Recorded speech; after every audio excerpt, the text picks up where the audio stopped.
আল্লাহ মালাকুল মাউত কে বলবেন, মালাকুল মাউত কি অবস্থা? বলবে সব শেষ। মাইয়াপ্পা, কে বাকি?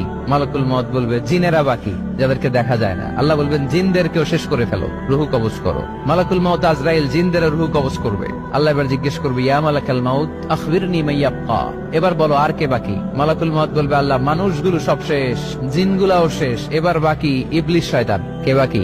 ইবলিশরেও শেষ করো, ইবলিশও শেষ। আল্লাহ আবার জিজ্ঞেস করবেন, ইয়া মালাকাল মাউতি মাইয়াব্বা, আর কে বেঁচে আছে বলো?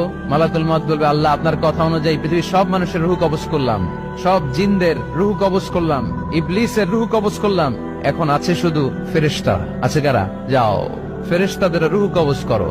ফেরেশতাদের রুহু কবজ হয়ে যাবে। এবার আল্লাহ জিজ্ঞেস করবেন, ইয়া মালাকাল মাউত আখবিরনি মাইয়াব্বা। মালাকুল মাউত বলবে, আল্লাহ আপনার কথা মতো ধরে ধরে সব শেষ, ফেরেশতাও শেষ, 4 জন ছাড়া। কয়জন ছাড়া? জোরে বলেন, কয়জন ছাড়া? ইসরাফিল, জিব্রাইল, মিকাইল, আজরা